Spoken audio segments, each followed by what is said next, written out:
Afternoon, my name is Esteban Chavarin. I am with PLNU. Today I'll be talking to you about global media, in particular, two countries, Canada and El Salvador. These two countries are different in the way that they let freedom of the press speak in their country. Canada, on one hand, has a 97 rating in Freedom House. That's really high. And their internet freedom is around 84. Now, El Salvador has a 47 global rating of freedom. Now, they don't have no internet freedom as Canada does. It's highly regulated. So, what they can see and what they can browse.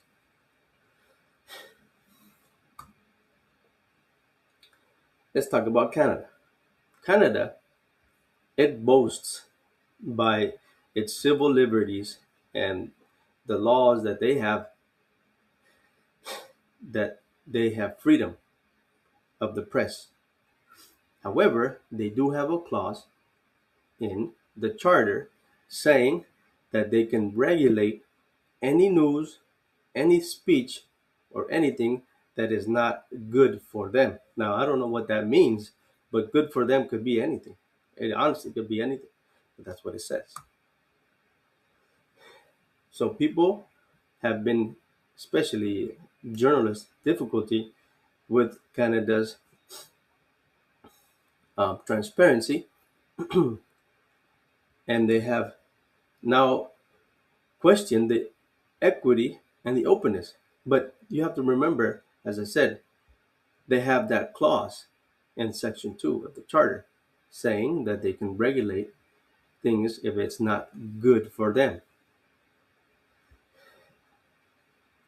So, although many Canadians still express some confidence in journalism, overall trust in media has continued to decline, and it will be.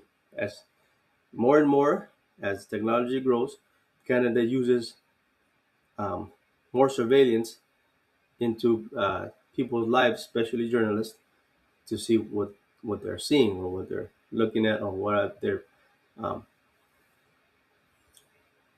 reporting on. So, and they say they'll take action and be different, but they don't. Now, look at this.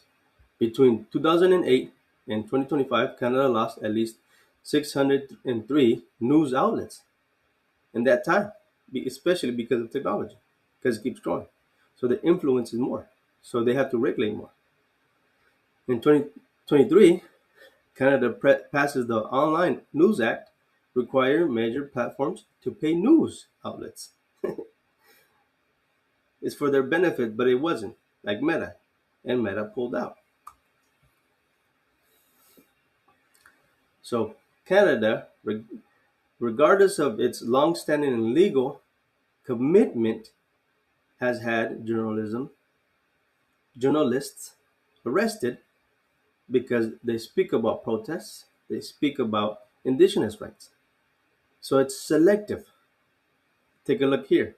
Photojournalist Amber Bracken was arrested in 2021 for the pipeline, and Brandy Morin was also arrested in 2024 because he was documenting police actions against homeless. Why would you arrest people for um, reporting that? Because it's their government. As I said, if it's good for them, that's the clause. Now let's think about El Salvador. El Salvador is totally different. El Salvador has a 47 rating on Freedom House, as I said before, and they're getting, especially the president of El Salvador, Nebunekeli,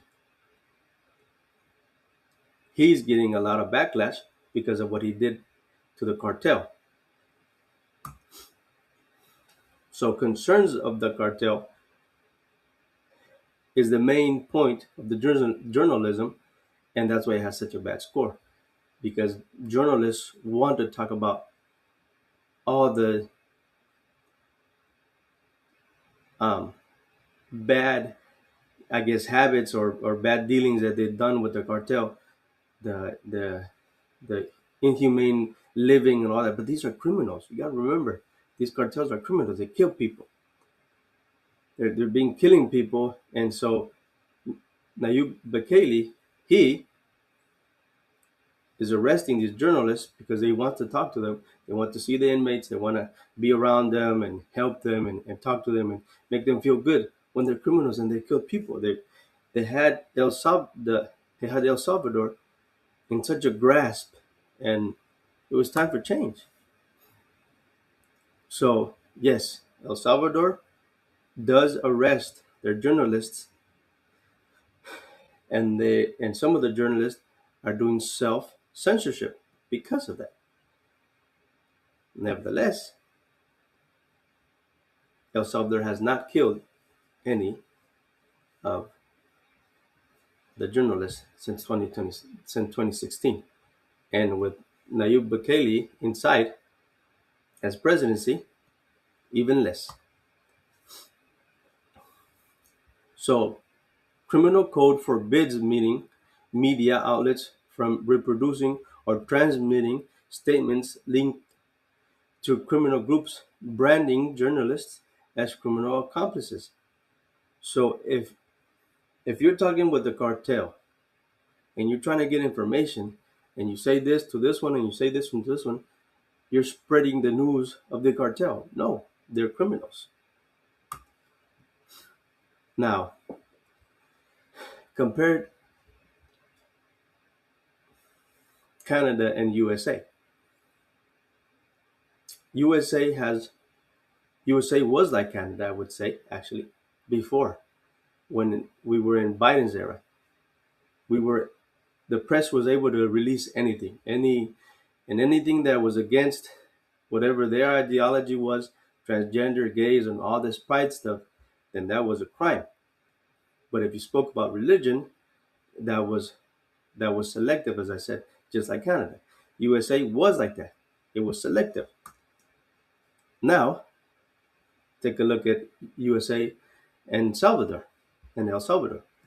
With this new president from El Salvador, it has become almost a totalitarian, almost, because he regulates a lot of the press, just like Donald Trump. And for that, they're calling him a dictator, just like from El Salvador. But that's not the case.